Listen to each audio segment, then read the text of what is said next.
Thank you for listening to the show on Really Big Something Channel.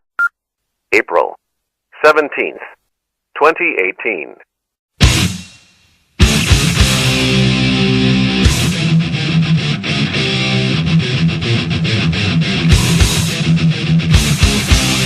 Warning: The Savage Nation contains adult language, adult content, psychological nudity. Listener discretion is advised.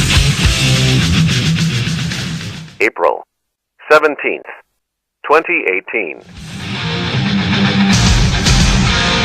And now, America's most exciting radio talk show, The Savage Nation, home of borders, language, culture. And here he is, author of Liberalism is a Mental Disorder, Trump's War, and God, Faith, and Reason, Michael Savage. You're going to San Francisco. Be sure to wear some galoshes on your hair. Hour 2, Savage Nation. At the end of the hour, I invited you to ask questions of a loyalist to Mr. Trump named Roger Stone. And the lines are flooded with questions, which I'm afraid to tell you I have to answer because Mr. Stone had a prior engagement. And this is a spontaneous show. It's not that planned. You know what I'm saying? It's not prepackaged in the sense that we know how long someone's going to be. But I will take your calls. And I'm going to read you an article I just saw in the Daily Mail. It's very worrisome. They says, Trump's camp fears that their attorney Cohen could flip on the president and reveal his worst secrets, and that Cohen is a bigger threat than Mueller. I don't like this article. Other lawyers say they've seen faithful lieutenants flip on bosses when facing decades in prison. I mean, you think of Sammy the Bull. I'm not comparing it for that reason. Who would have ever thought that he would have flipped? People do anything to save their own behind, right? So we don't know what's going to happen. And I don't know. You know, we got to see what happens. I'll take your calls, though. Let's take the calls.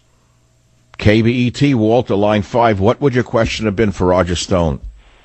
Hi, Mr. Savage. I wanted to ask Roger Stone how he sees the situation if Donald Trump gets impeached and what we can do to prevent this from happening. Okay, I'll take that off the air. Mr. Stone, oh, he's not here. Can't answer that one. I don't think we can do anything to stop it from happening right now. But let's talk about it amongst ourselves. I have heard from people who are on the inside that the missile strike, as minimal as it was, without any follow-up, which the neocons all wanted, the bloodthirsty neocons in the media want more war.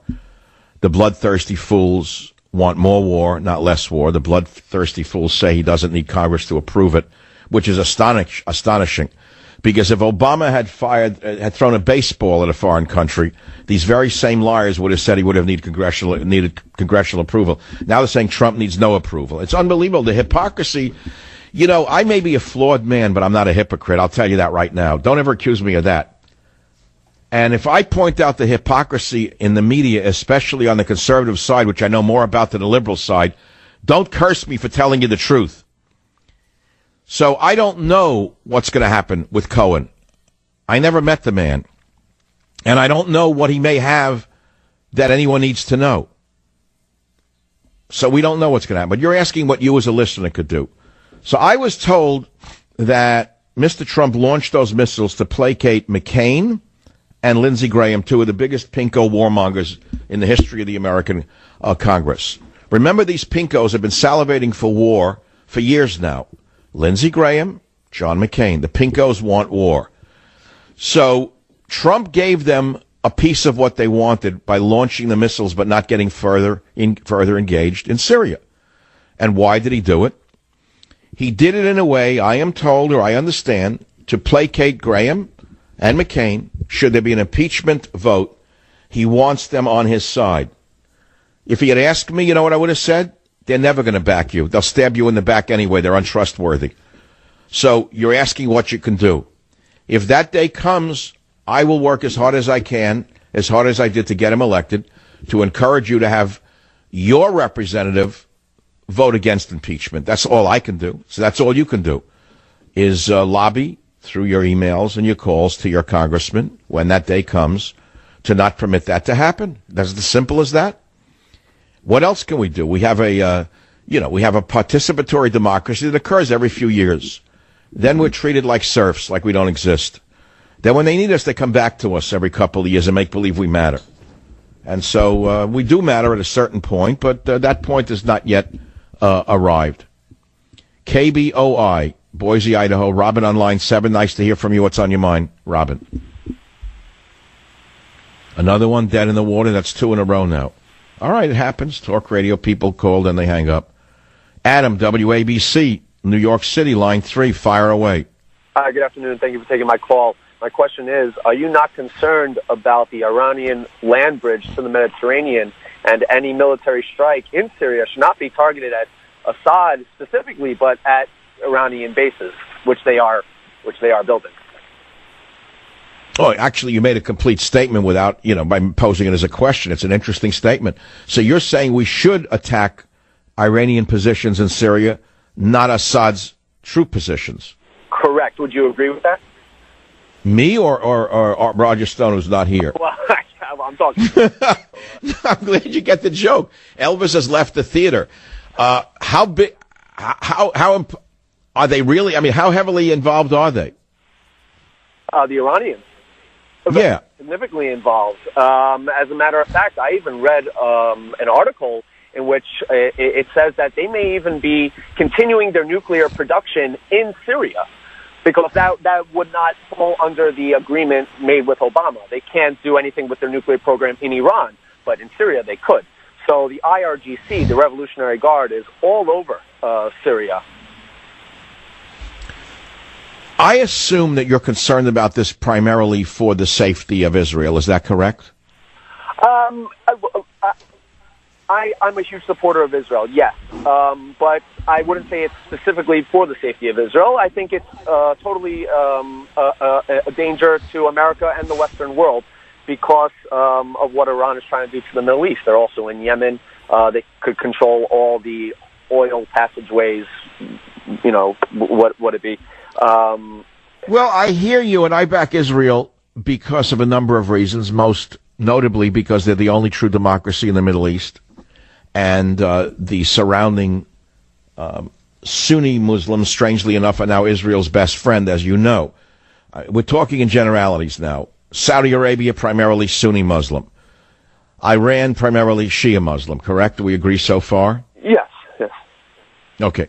So the answer to this question is not for the U.S. to get directly involved, but to let Israel and their new allies, the newfound allies, which would be obviously Saudi Arabia, Jordan, and even Egypt, which all have interestingly important military might, to join them in any kind of a defensive move against Iran.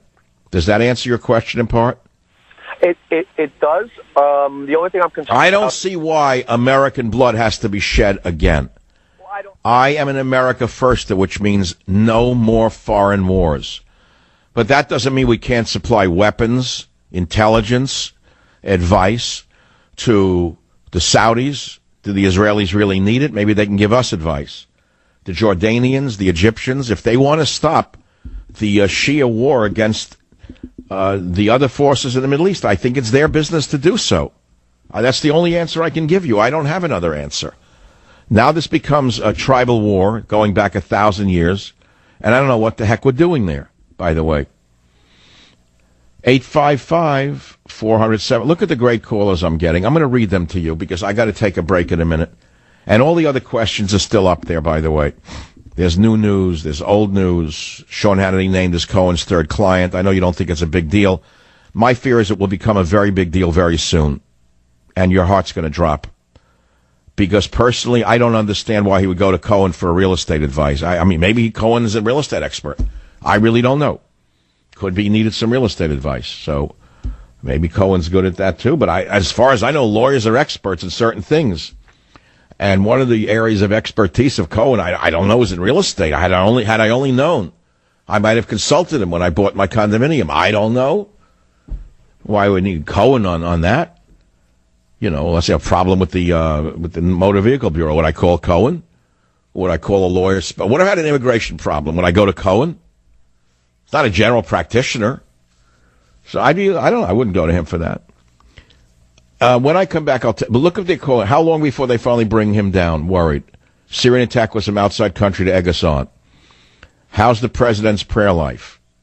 Why wouldn't Trump just pardon Cohen? Why won't anyone blame Israel? How can we redirect Trump back to us, his voting base? How close is Trump to John Kelly? What is Sessions' status? I cannot answer any of these questions, but I'll be glad to let you ask the question because you already have the answer in the question you're asking in the way you pose it on the Savage Nation.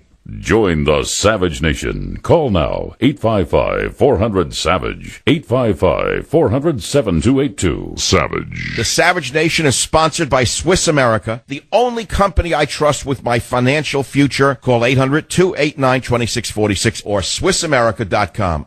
Thank you for listening to the show on Really Big Something Channel.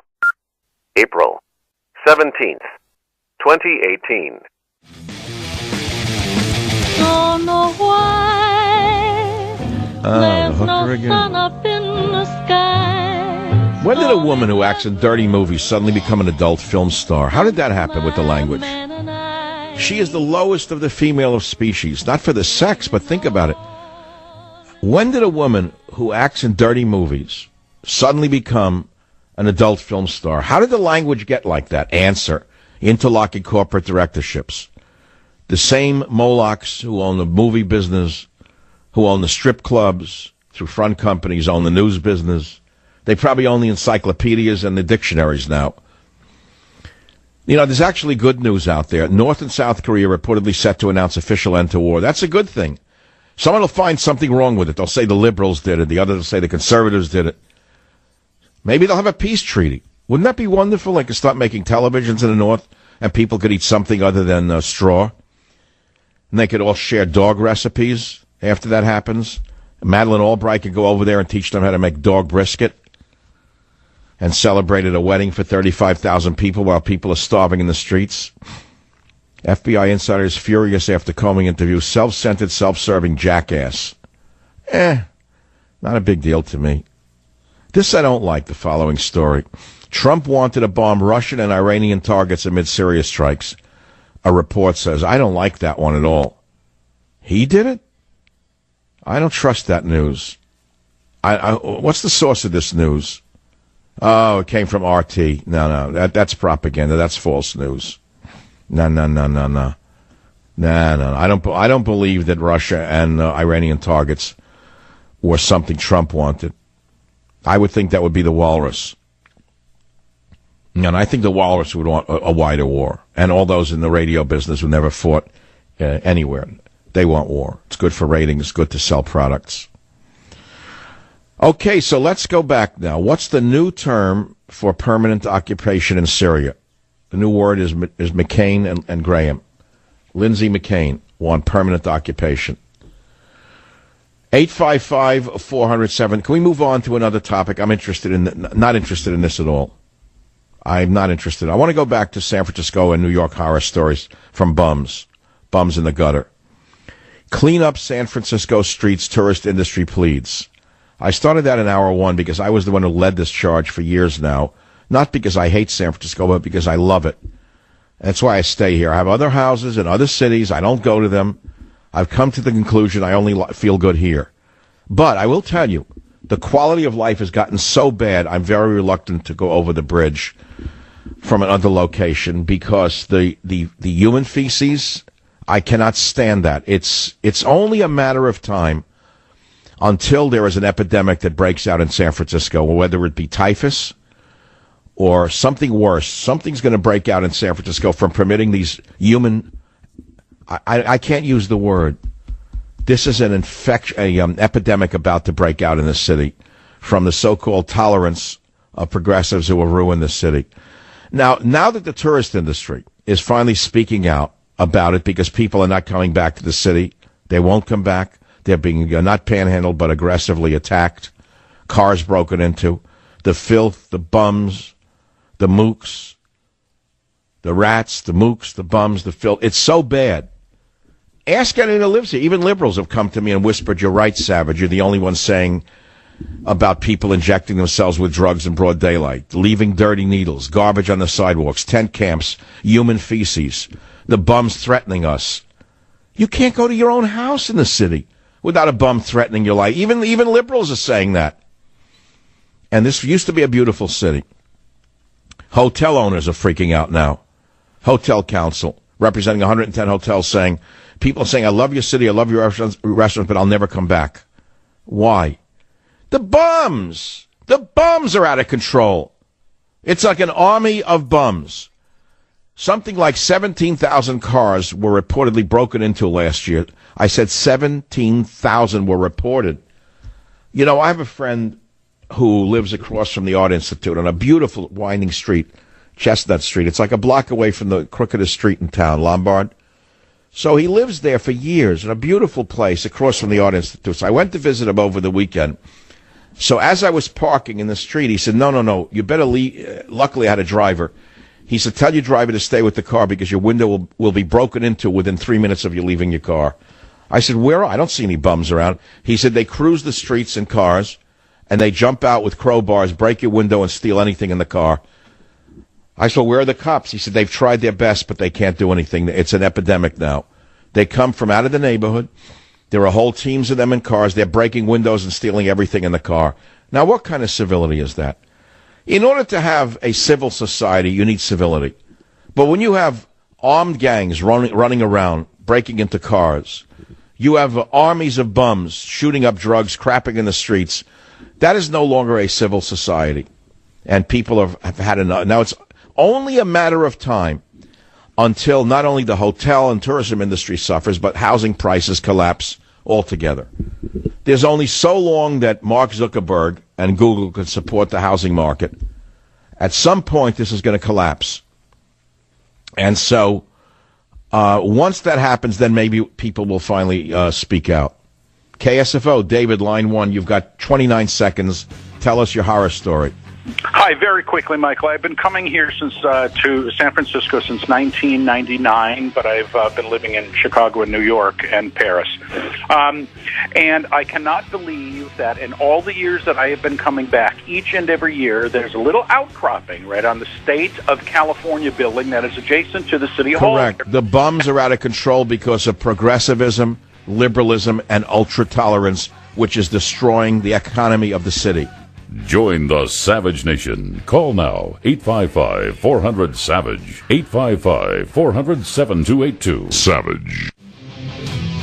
Come along and be my party doll. Come along and be my party doll. 34 minutes after the hour. This song is dedicated to Madeleine Albright. Now, you wouldn't think of her as a party doll, but if North and South Korea reunite, I'm sure she'll be going over there for endless parties with Kim Jong mentally ill. And so I dedicate this song to her. I understand that car manufacturers are considering making cars with double windows for San Francisco, because if you come to the city, you will find a puddle of glass next to your car within 3 minutes of parking it somewhere, and so they're going to make a double window. 31,000 cars were reportedly broken into in 2017, and those are just the break-ins reported to police. 31,000 who were arrested for doing it. Next to zero, less than 2% of the crimes were resulted in an arrest. 31,000 cars broken into in San Francisco. That's reported. Never mind the people who didn't report it. And yet the liberals say, oh, well, I'm tolerant. I don't want to become one of those right-wing, you know what. They don't want to be right-wing. So they will have their cars broken into, slipping on human feces. That's the city I live in. And I still love it, and it's beautiful. You just got to be very careful. Well, I want to play some sound for you. The frustrations of San Francisco or New York or any other city infested by the polarization of the left is unbelievable to me, how people put up with it. And they're ashamed to admit that they elected the wrong person. They won't admit it. Now, we have to blame people for this attitude of progressivism. It would be Hillary, Pelosi, people like that are the reason that you have this kind of ultra-tolerance, and it's done so that the leftist activists do not point out their crimes. Here is a wonderful lady who I don't like to ridicule because I never pick on the handicapped, but you know, there's a certain point at which you have to say please for her own sake. Here is Nancy Pelosi babbling incoherently about Pope Benedict in clip 14. I'll talk about Pope Benedict. In Pope Benedict's first encyclical called God is Love, he quotes his favorite saint, St. Augustine.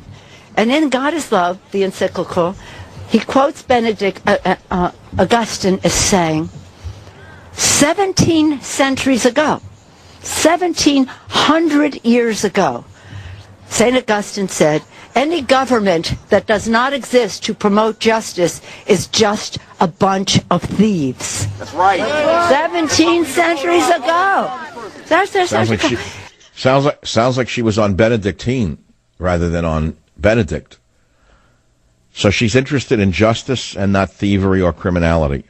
Tell that to the black activists who were trying to get her indicted for some shenanigans to do with the Treasure Island and the $1 billion that disappeared for the cleanup. Why is it that those who have this cloud over them are always obsessed with thievery and justice? Go figure it out. Now, here's Hillary, as you well know, another sterling individual with absolutely nothing to soil her reputation around her, in clip 12, saying that Trump's White House is promoting racism and white supremacy. Now, how can any white person... Don't cut me off. How can any white person vote for someone who is a white person who continues to harp on the white racism thing? Listen to 12. Maybe I don't need to say this because it's pretty obvious. We are living in challenging times. We're living through a war on truth, facts, and reason. Oh, boy. Watching as racist and white supremacist views are lifted up in the media and in the White House. But despite it all, there are signs of hope and resilience. And much of that is being led and shaped by black women, like my dear friend Maxine Waters. Notice she shifts into a different cadence. Every time she says the word black, a part of her brain gets triggered. That one? She goes down that road again. Maxine Waters is now held up as a role model for Hillary Clinton? Wow. Again, ladies and gentlemen of Savage Nation, I ask you to investigate the history of Maxine Waters when she chaired a committee that was in charge of dispensing federal money, meaning tax money, to minority banks, one of which was owned by her husband. And the last I checked, and maybe it's been paid back, $12 million of your money was given to that bank and never paid back. But okay, hey, you can believe what you want. In clip 13, Pelosi says there will be tax hikes the day that she comes back, that the Democrats come back on, forbid. Now, what I want to ask you is this. She's one of the richest women in America, which means she's one of the richest women in the world. Why is she constantly harping and making believe she's one of the poor? Listen to 13 again. We need a new Congress. But putting a dark cloud over a dark cloud over this Capitol, over our budget. What we need is the American people to know. Yes. And that is what you are doing, a drumbeat across America to say, this is not about our values. A budget is supposed to be a statement of our national values. What is important to us as a nation should be how we invest in our children's future, in the retirement of our seniors, in the air that our kids breathe, in the opportunities in the economy and the rest. Be fair. Fairness. That's not what this budget is. It's a shame. It's wrong. Okay, it's enough already. It's wrong. Please, the moisture coming out of the moil is enough already. I can't take it. She's literally drooling on herself. Fair, minorities. All right, you heard it all. Southwest passenger dead after mid-air engine explosion. You heard the passenger almost got sucked out of the jet. That's terrible. Trump's trade representative spends $1 million on new furniture and blames Obama. That's really fair. That's tremendous. That's just great. Terrific. Passenger on Southwest flight told loved ones goodbye. What's this with Southwest now? I like that airline. I've been on, never had a problem on it. Even peanuts, they serve peanuts again. I once went on a Southwest jet a number of years ago with a friend of mine. He's a very irascible older man. And he asked for peanuts. And then the steward said, we are not, because there's a passenger on the plane who was allergic to peanuts, no one is getting peanuts. Well, he's a very outspoken older gentleman. He jumped up and started to scream, I want my peanuts! I don't give a damn about anyone's allergy. I want peanuts on the plane. They did not strap him to the chair, but he did not get his peanuts. But they're serving peanuts again. And I don't understand how a plane how does an engine explode with the amount of investigations and certifications, that go on? How did the engine explode in midair, causing shrapnel to shatter the jet's window and the cabin to depressurize? That's horrible. An hour after it left LaGuardia, bound for Dallas, as the plane was near Philly. That's not funny. Korea is expected to announce end of 68-year war. Wouldn't that be nice? That's some good news out there. And maybe Trump got him to the bargaining table with the threats. Who knows? They say that North Korean madman Kim Jong mentally ill and South Korean President Moon Jae-in may release a joint statement saying they will seek to end military conflict. An unidentified Seoul official told the Mukha Ilbo newspaper. The two men are scheduled to meet April 27th in the border village of Panmunjom, the third ever summit of leaders from the two Koreas. I'll believe it when I see it. I don't know. It sounds like a rumor to me. This is an odd story. It doesn't really belong on the show, but it's about a granny marrying a teenager she scored at Chuck E. Cheese. I know it's stupid, but there's a guy who's 19 years old who's dating a 72-year-old woman, and they met at a Chuck E. Cheese pizza party. He has a thing for older women. Okay, I mean older. I mean real older. I mean like grandmothers. 19-year-old Gary Hardwick is 53 years younger than the love of his life, 72-year-old. And so they showed them in the park, and of course in England, they're all crazy altogether. But there they go down in the park. She's limping along, and this guy's young. He's in good shape. They're now a Tennessee couple, and they claim it was love at first sight. There they are making something in their ugly little kitchen. Look at the garbage they're eating. White bread with... Ugh. But anyway, how does this work? Granny marries teen she met at Chuck E. Cheese? Well, love is a many splendid thing. I understand that. And I guess when love comes in, you got to jump that train. You don't think it has anything to do with money, do you? You don't think that this 19-year-old bum married her just for her money? No. She says the first time we made love, I don't want to read that. It's a family show. He says it was a deep connection. Yeah, right. I wonder who her lawyer is. Could it be Cohen? No. Does he handle matrimonial affairs as well on the side? He says he's mature for his age. He doesn't fit into the young age bracket at all. I don't know if he works at all, but I know that he likes older women for sure. No comment on that. What a group of losers. God, take a look at the families. God, it makes the Palins look like... I didn't say that. Look like saints. You could see I'm rambling along here. I'm not going to get too involved in this stuff. Let's see. Gun grab. Nah. D.C. considers allowing 16-year-olds to vote. Why not 12-year-olds? They know what they're doing. They're smart enough to have sex now and show their bodies on Instagram. So why not vote? If you can show yourself naked at 12 on Instagram, why not? What else is it? I went to the dentist yesterday. I'm still sick from it. What can you do? He went under the gum without anesthesia. You talk about torture, the scraping and the grinding.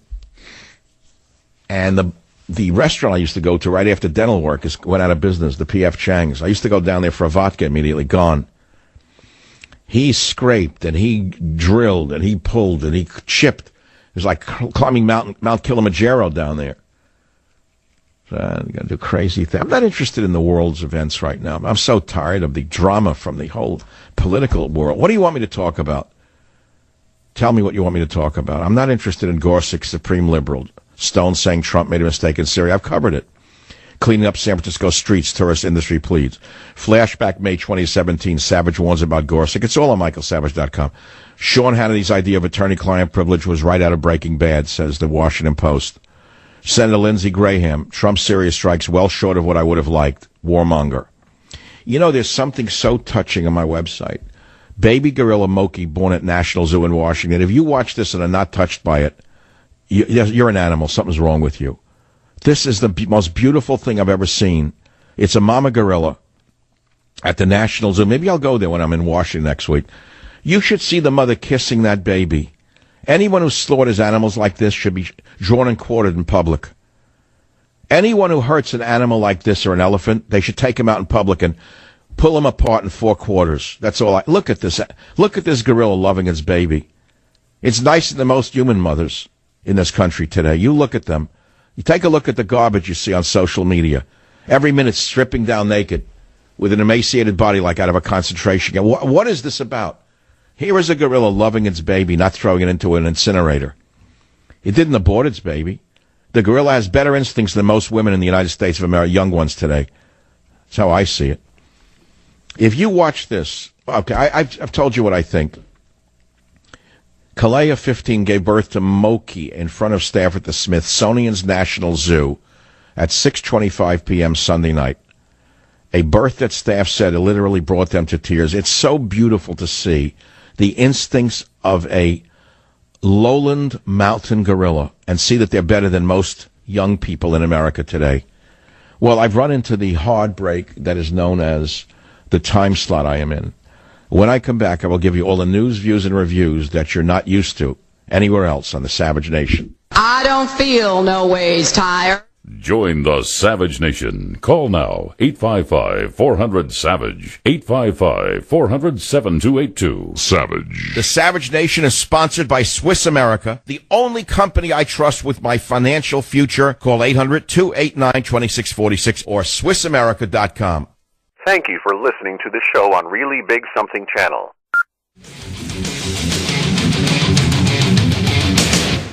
Hey, you. Have you heard about nitric oxide? Come on, man, listen to me. Nitric oxide is one of the most important molecules in your body. Why? It promotes healthy circulation, which brings oxygen and nutrients throughout your body and helps support healthy blood pressure. And you can help your body produce nitric oxide quite naturally by drinking Super Beets. And remember, only Super Beets is made from beets grown to exacting standards. I don't like to eat beets, but I like what beets do to you, right? The nutrients are concentrated in a way that makes them usable to the body to create nitric oxide safely and naturally. If you want to increase your body's nitric oxide levels, go to 800-481-0504 or SavageLovesBeets.com. With your first order, you're going to get another free 30-day supply, and you're going to get indicator strips to see how the Super Beets actually works in your body, and free shipping. So call 800-481-0504 or SavageLovesBeets.com today. 855-407-2882. Any topic is fair game. Whether it's New York City's homeless bums, the San Francisco homeless crisis, why the city politicians continue to let this fester, why Hillary, or Pelosi in this case, keeps babbling on about the poor and won't do anything about the bums. What kind of money is being made off the bums is the question. Billions of dollars a year in every city. They put them up in hotels owned by who? They provide services owned by whose front companies? Do you understand that there's money involved, big money? Roger, KSFO, line 1, 30 seconds or less. Go ahead, please. Yes, hello, Michael. You know, you and I both love San Francisco, but the difference is I live here. Now, wait, before you go on with your slimy left-wing red talk, I own an apartment in the city as well, so now continue. But I live here. The point I'm trying to make... I don't care what you live there. I have an apartment in the city where I live. So what do you mean you live there and I don't? Right away, you're better than me because you live there? Where do you live? On Pacific Heights next to Pelosi so you don't see the bums? I live in the Sunset.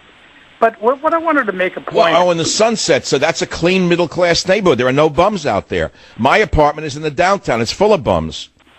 I thought you lived across the bay. Well, you thought certain things that aren't true. You don't know where I live. Well, you said you live in Marin, but nevertheless. Irrespective of where I live, what is the point of your call, Roger Red? Roger Red. The point I'm trying to make is San Francisco is not as bad as you're paying it. San Francisco. Okay, hold on. Let's deal with some statistics. How many cars were broken into last year? Many cars were broken into last year. No, many means nothing. How many cars exactly were broken into last year? Why don't you let me talk, Michael? Well, because you're glossing over inconvenient truths. No, let me give you 27,000 cars were reported to have been broken into last year by the police department. That's 27,000, Roger. That's the number of people who reported them broken into. So how can you say that it's not as bad as people say? There's been a 17% drop in car break-ins in this past... Roger, 27,000 is a very big number, and that's the number reported, Roger. As typical, you've got your head not in the sand but somewhere else, Roger, but it's a family show. Join the Savage Nation. Call now, 855-400-SAVAGE, 855-400-7282. Thank you for listening to the show on Really Big Something Channel.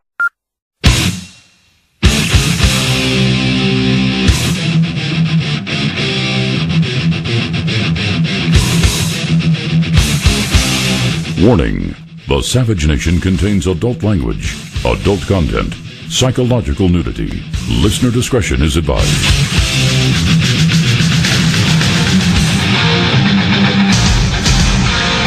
And now, America's most exciting radio talk show, The Savage Nation, home of borders, language, culture. And here he is, author of Liberalism is a Mental Disorder, Trump's War, and God, Faith, and Reason, Michael Savage.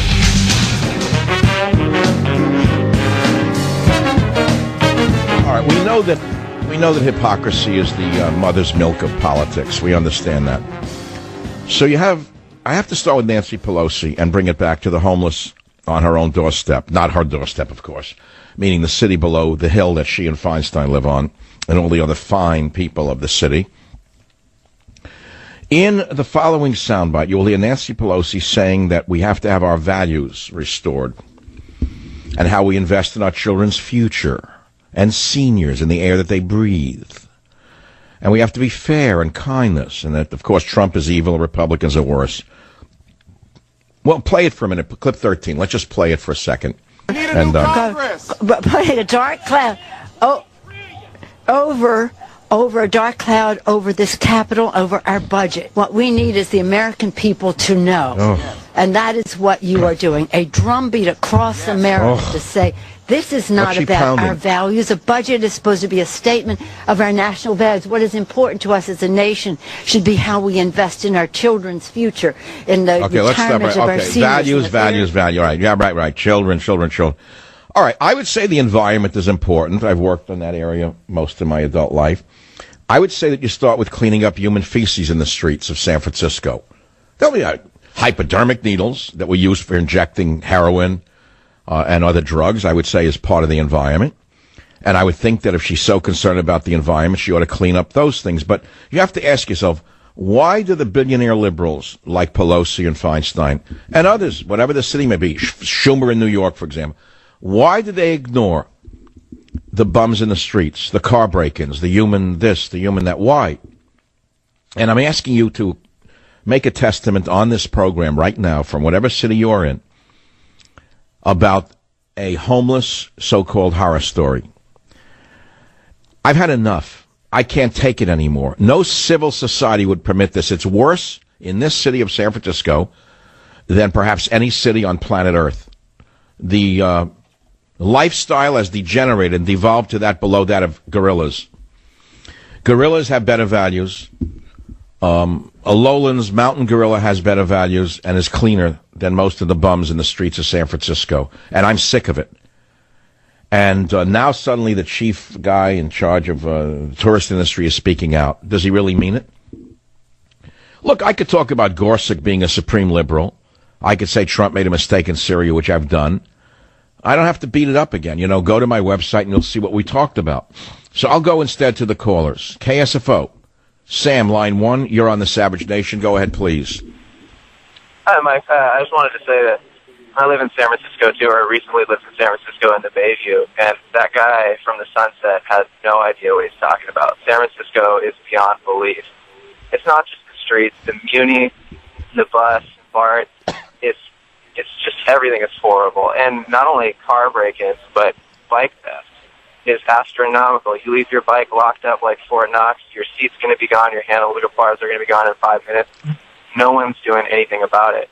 And I think the quality of people that San Francisco brings in, they just exacerbate the problem. And some of them even partake in it. I see people getting off the BART and, you know, they're dressed up like they work for a VC firm, and they go and they urinate right in a tree in the Mission. It's what, wearing like a suit and tie? They're urinating in the subway? Yeah, I see. They get off a BART train looking like they're going to work in a regular business outfit and urinate in the street? Yeah, in the evening. They get off a BART right on a tree. I've seen it multiple times. Oh, well, on a tree, look how civilized that is. Well, at least they're using a tree when you think about that. I mean, that's a step up from the escalator. The degradation of Western civilization. Well, no, not to a progressive. That's not degradation. That's kind of natural. That's getting down with the people. That's a natural thing to do, to urinate on a tree. Isn't that what they do isn't that what they're doing at Coachella right now? Sierra Club. Oh, it's like Coachella on Mission Street. All right, I'm just being facetious, but I understand. What are we going to do about it when we have people who are tone deaf like Nancy Pelosi? And the question is, how much money are they all making off the bum problem? You see, it's always the money. Always follow the money. And you'll see it goes across both aisles. When I learned 2 years ago when I was writing, I think it was Trump's War, that none other than the Koch brothers, I always mispronounce the name, K-O-C-H, is like another word like Qatar, which I never pronounce correctly. I still don't know how to pronounce Q-A-T-A-R, gutter, guitar, cutter. I've heard it a million ways. Like the Koch brothers, you don't know what to say. Koch brothers, Koch brothers. You know, it's a tough name to pronounce, but they're the billionaire so-called conservatives. The Koch brothers, K-O-C-H. They own a company that provides housing for illegal aliens. They're in favor of open borders. So who are you going to believe when it comes down to it? And how do we take back our society from the criminals who are running it is the real question. I don't have an answer. I mean, I know what I would do if I was the czar of the bums. I know exactly what I would do. I've said it on the show before. I don't want to offend anybody because it makes common sense to me. These people are obviously unwilling or unable to take care of themselves. Do we agree on that? Yes. The city spends several $100 million a year on, quote, homeless services, and it's gotten worse. We agree that it's a waste of money. It's only attracting more of society's degraded. We agree on that. So therefore, whatever's been done, money, whatever, it's not working. So you have to crack down on the bums. How do you crack down on bums without becoming inhumane? You've got to build barracks 100 miles outside of the cities on land that's very cheap. You've got to forcibly remove them to these barracks. You've got to give them very strict rules, and then you've got to force them certainly not to use drugs, not to be drunks, and you've got to force them to grow their own food in the right season, gather their own food, grow their own vegetables. Now, how could that be considered inhumane when most people do that on Earth in areas where there's no welfare society?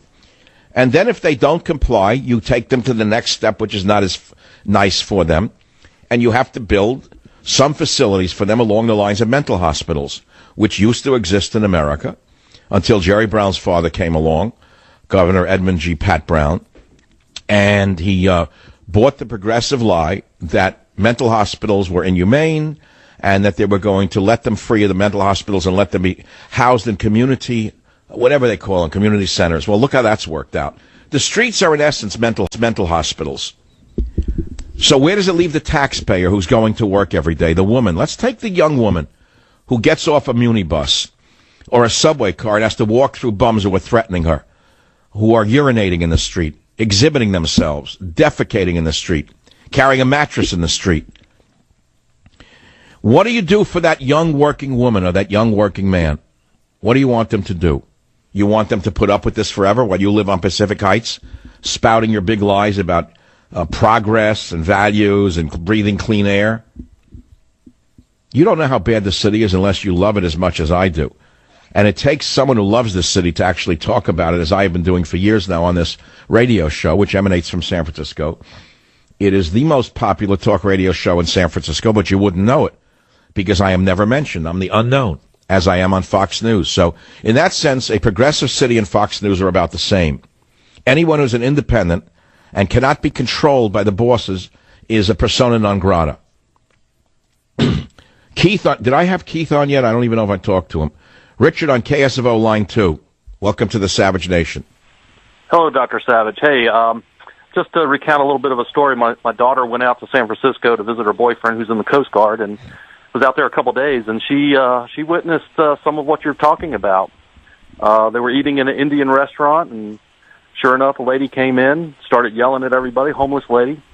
Some folks were just getting their food, and she decided to go over and start eating their food. And by the time they called the police, they had then finally pushed her out the door, but nothing was ever done. She ate their food because what? What was her screaming about? That what? It was privilege. It was privilege to eat food that you pay for. I guess, or she wanted money, but she just decided to help herself. Oh, well, instead of begging, you go right to the source, just get the money, then rip the clothing off the girl next and say it's your clothing. Why not? Well, that's better than shopping, isn't it? Just tear it off a girl's back. Then Nancy Pelosi can say that we failed that poor woman somehow. All right, thanks for that nice horror story. I love it. Now let's go to Petersburg, Virginia. If you think it's limited to this progressive insane asylum. Mike on WNTW in Virginia, what's your homeless horror story? Hey, Dr. Savage, we had an issue here where we used to have several fast food restaurants in town that basically all had to shut down because you either got accosted by the panhandlers when you got to the drive-thru, or they took up residence in the restaurant, would buy nothing, and there was no place for the patrons to sit. Well, you see that's what's going on now, is that the restaurants are caught between the proverbial rock and hard place. If someone comes in and doesn't buy anything and they ask them to leave, they're going to get sued.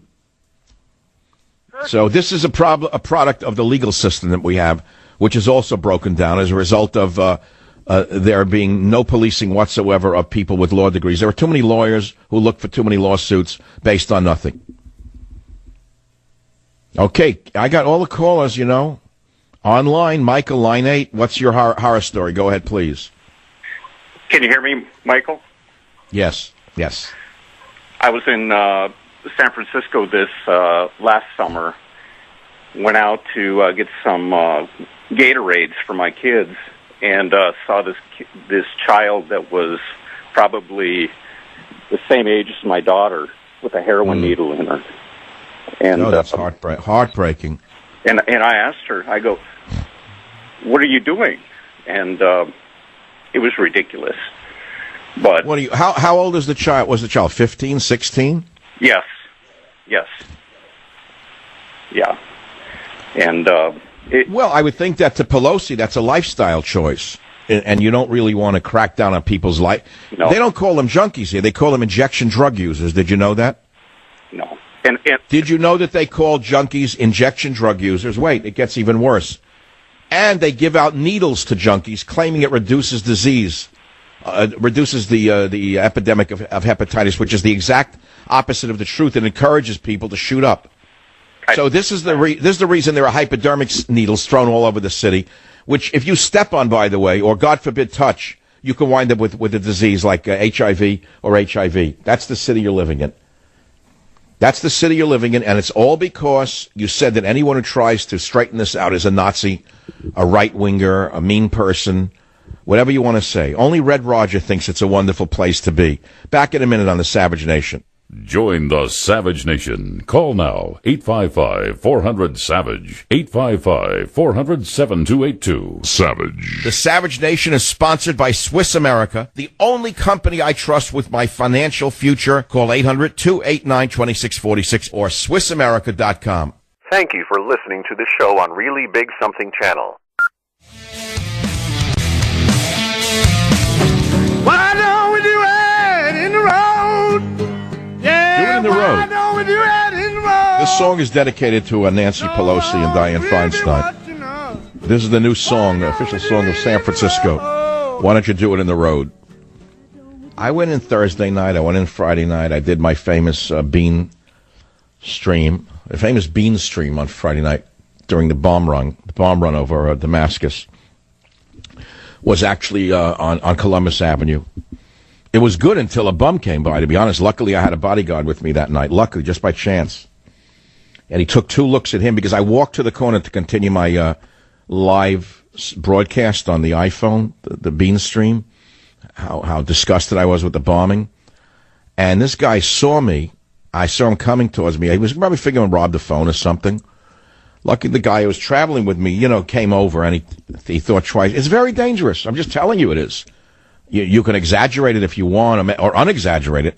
I'm not exaggerating. It is not a city for a person to walk around without expecting either to have their car windows broken into, to be assaulted, to slip on human feces, to see a person exhibiting themselves in the street while your child is with you.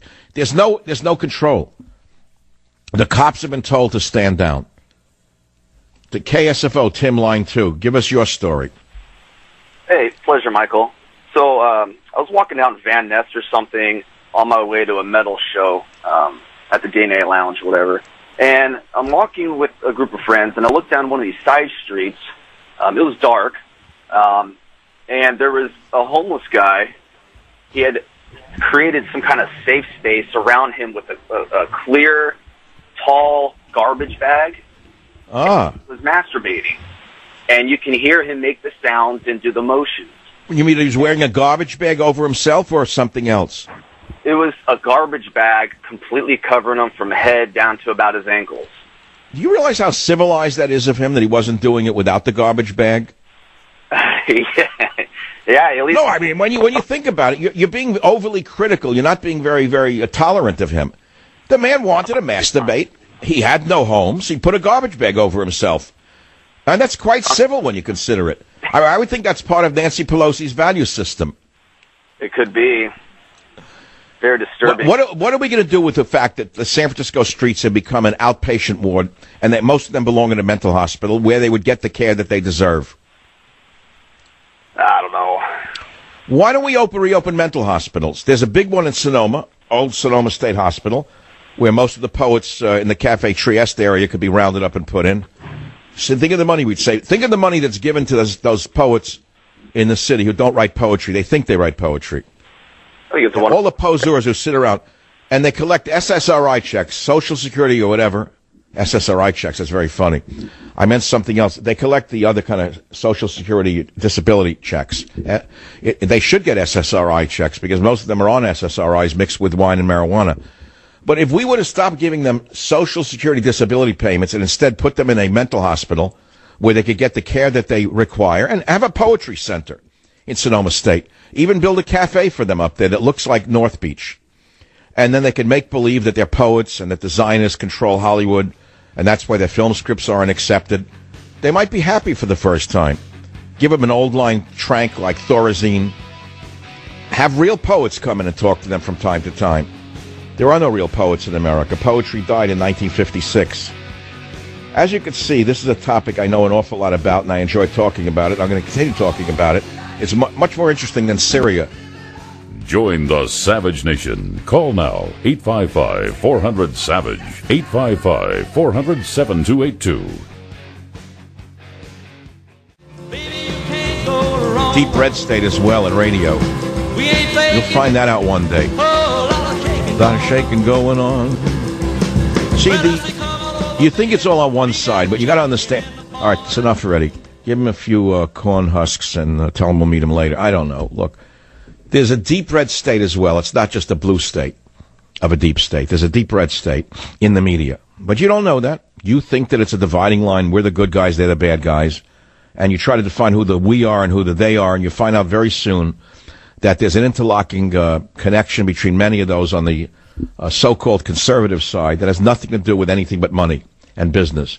And anyone who's an independent is their enemy, and they try to crush that person, push him off radio stations, block him from television shows, and you then think that this is bitterness. It's not bitterness, it's reality.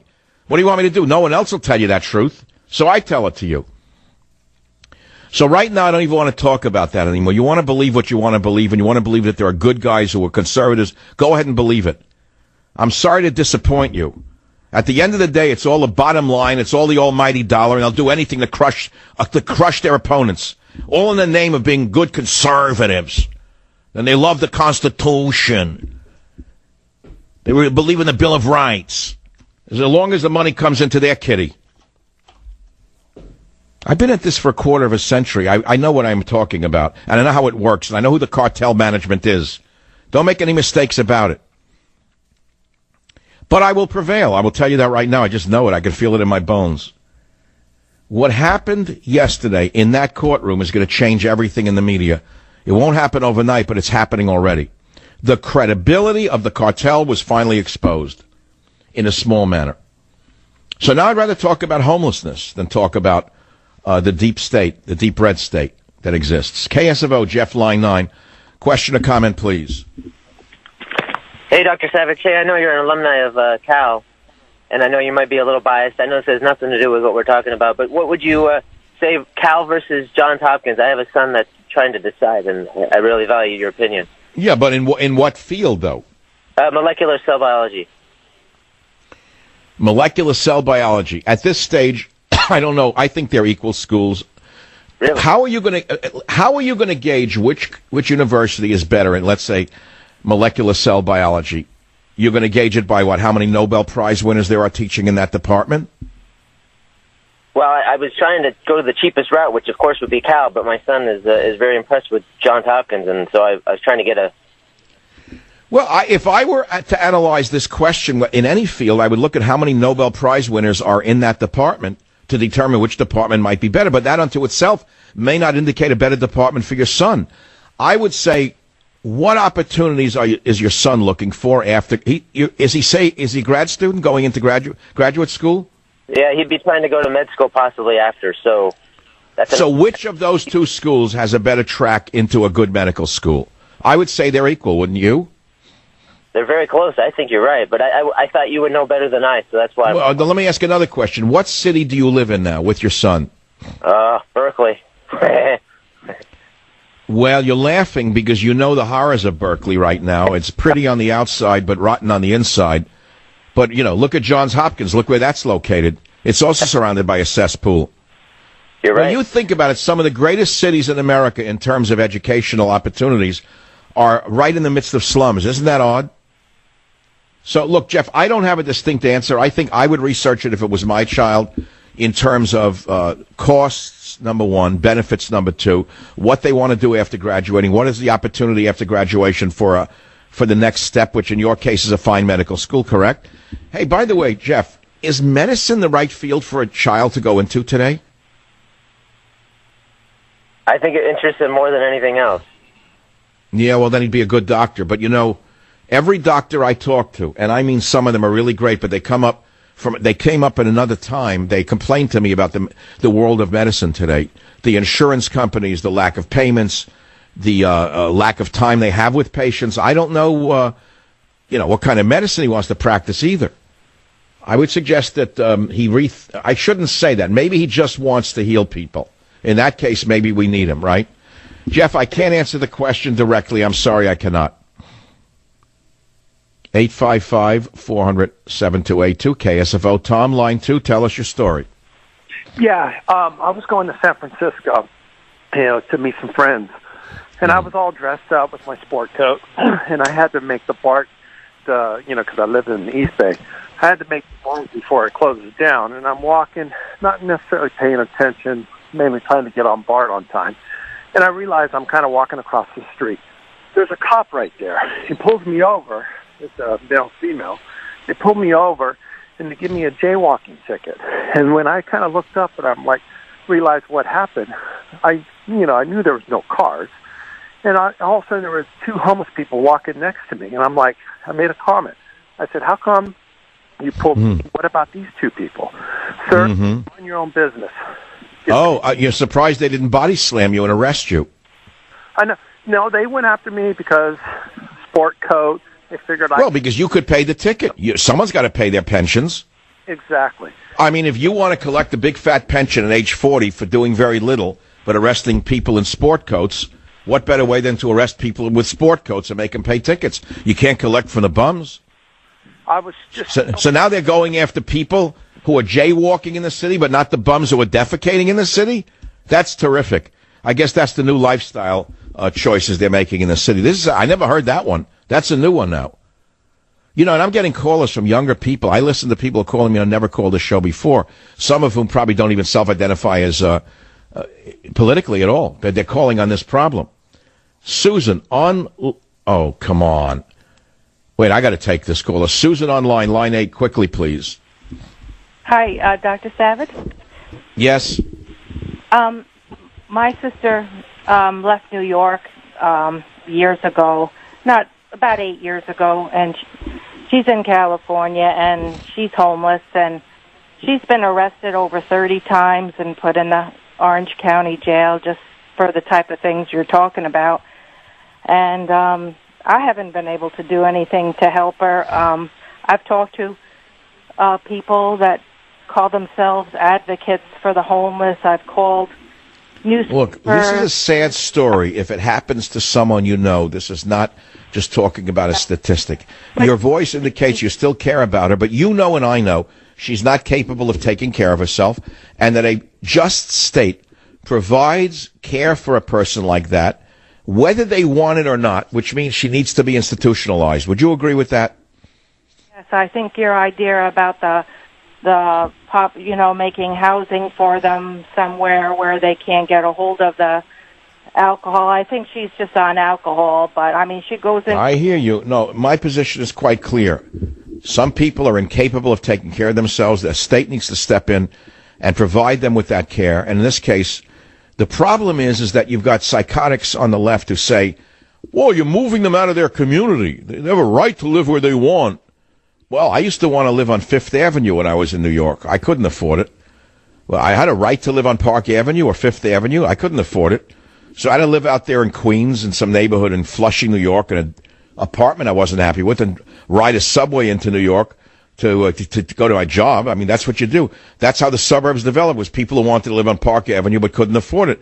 So they moved to bad neighborhoods in New York, Greenpoint, which is now a hot neighborhood, whatever. They moved into slums, or they moved out to the boroughs. That's what people do. But now everyone's equal. You should now live in Trump Tower if you want. Why? Because it's a privileged position that you didn't earn if you lived there. You may have paid $6 million for the apartment, but you stole it from somebody.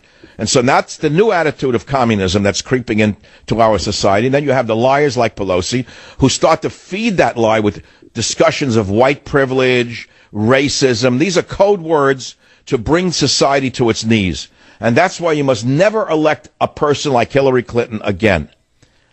Okay, I made my point. I don't want to get worked up over it. I got a long way to go yet. I got another 25 years in radio to deal with. I made a decision this morning that I want to do this for only 25 more years. So I've got to pace myself if that's my decision. I'm only at the halfway point. And my father taught me when I was young, pace yourself, because I always used to get ahead of myself. He knew I had a hyper personality. I was always trying to do 4 things at once, and I did them well, but he said, slow down and do them 1 at a time. Well, some could do 4 at a time and do them well. Some can't do 1 thing at a time well. That's all. James, I'm sorry, I just had the Thai lunch. It's coming up. I ate too fast. This is the problem. One day I'll be able to eat a lunch without gagging on it. I just ate. You won't believe what a wonderful lunch I had from the Thai restaurant. How do you go back, though, and do a radio show 2 minutes later? They're supposed to be bad for your health, right? Eating fast and then talking right after? No, it works fine for me. I knew a guy when I was in high school. He used to tell me, don't walk so fast. Slow down. I think he died at 40. There's such a thing as being too slow also. You can kill yourself from thinking too slowly, walking too slowly, eating too slowly. Move faster. What's wrong with moving slower? James on KSFO, line 9. Go ahead, please. So, Dr. Savage, as you know, anyone who's lived in this city long enough knows that the homeless crisis is at just god-awful proportions. I grew up in the city, and I have a story about 5 years old. I was at a Burger King off Van Ness Avenue. A homeless man comes in, drops his drawers, and threatens to defecate on the floor if he doesn't get a cheeseburger. And you know what they did? They gave him a cheeseburger, just pulled him up, walked away.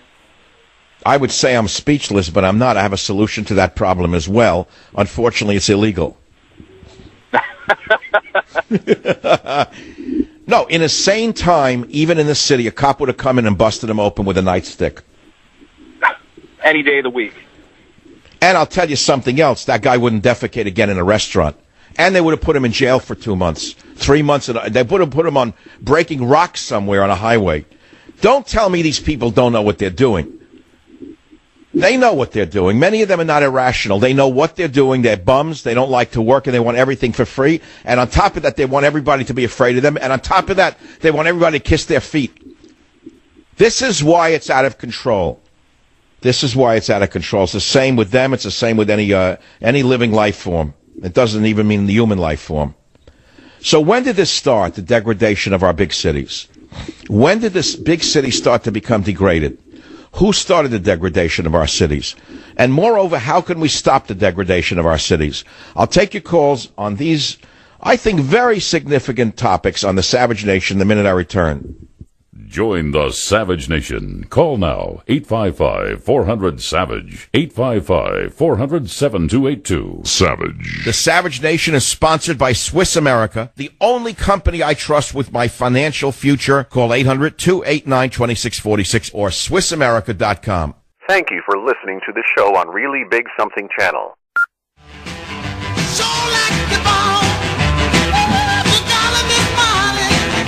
Crazy, this guy.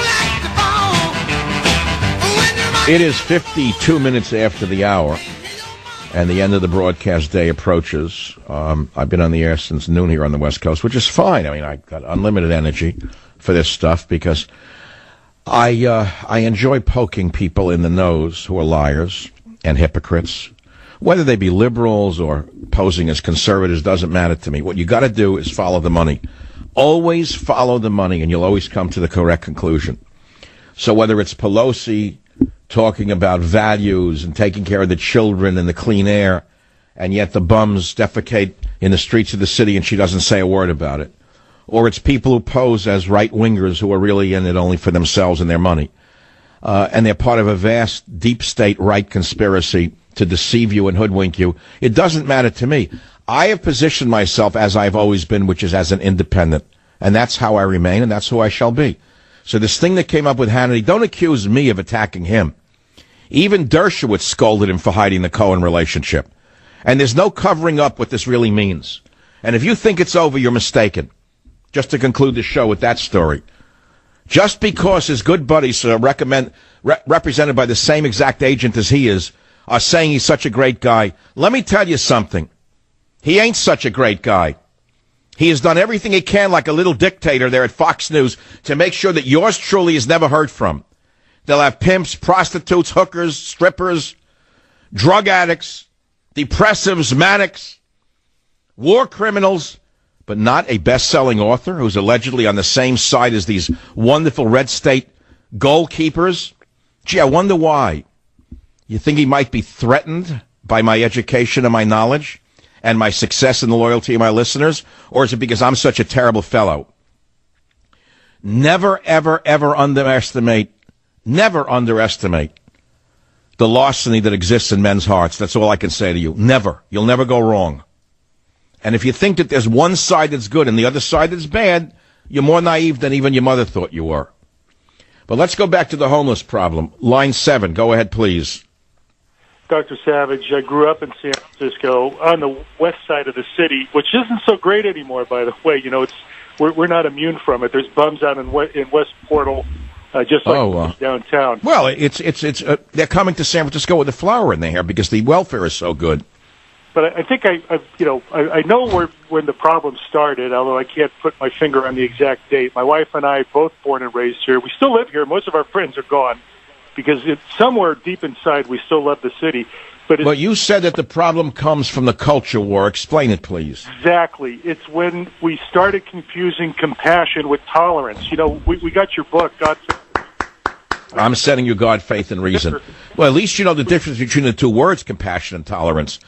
Look, John, that's exactly right. That's the problem that is being ignored by the people in charge of the bum problem, which is there's a limit to tolerance. You can't have unlimited tolerance for people who are destroying your city.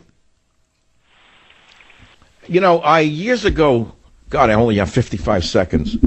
I wrote a thing many years ago called Even a Strawberry Has Barbs on Its Berries. And people understood what I was saying.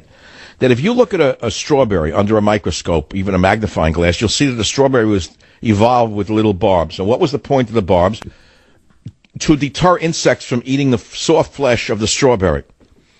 When a society destroys the barbs on the berry, that is, as Obama did, attacking the police, attacking the military, and as is done in the big cities by the so-called progressives who attack anyone of common sense who wants the streets cleaned up, that is destroying the barbs on the berries, and then the human kinds that we are talking about eat the flesh of the city itself. That's it. With God's will and your listenership, I shall return. This is Michael Savage. You can visit me online, michaelsavage.com, and you can get a free newsletter 3 times a week, believe it or not. I don't feel no ways tired. I come too far. Savage. Thank you for listening to the show on Really Big Something Channel.